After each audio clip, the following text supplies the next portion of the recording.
Senator Bato de la Rosa naman nagtatago na raw dahil yan sa ICC warrant laban sa kanya ayon yan sa principal author ng historic law na Republic Act 9851. Kaugnay yan, kumuha tayo ng buong detalye dyan sa pag-uulat ng Bombo Radio Jansan.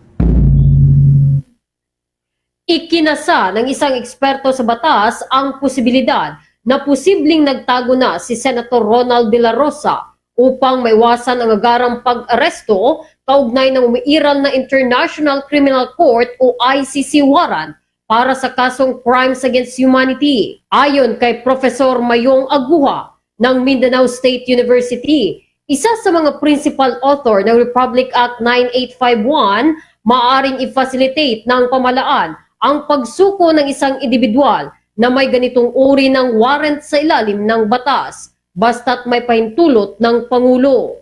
Ipinaliwanag din sa dating mambabatas na hindi na kinakailangan pa ng bagong local arrest warrant kung may umiiral na international warrant na kinikilala ng pamahalaan. Dagdag pa niya, maring hindi rin naman umubra ang sinasabing protective custody ng Senado dahil ayon sa batas, ito ay limitado lamang sa mga kasong may parusang hindi hihigit sa 6 na taon at 1 araw. Dahil dito, nanawagan si Professor Aguha na masusing investigasyon sa nangyaring insidente ng putukan sa Senado at hinikayat ang publiko na manatiling mapagmatyag sa mga nagaganap na isyu sa bansa. Pero yung purpose kasi sa korte ay verification lang yun eh. Na una, itong tao na inarrest ay ito yung tao na nakalagay doon sa warrant of arrest ng ICC.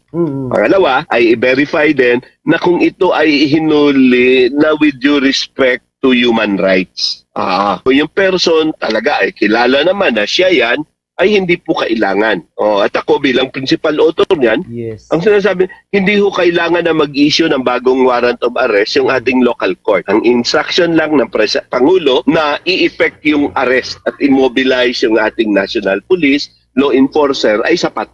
At yan ang ulat mula sa impilan ng Bombo Radio Jansan. Para sa Bombo Network News, ito si Bombo Laika Dapar para sa the number 1 and most trusted source of news and information, Basta Radio, Bombo! For the most trusted source of news and information, visit our website at www.bomboradio.com. Follow us on Bombo Radio mobile app, Facebook, YouTube, TikTok, and X, formerly Twitter. Like, share, and stay connected. Anytime, anywhere.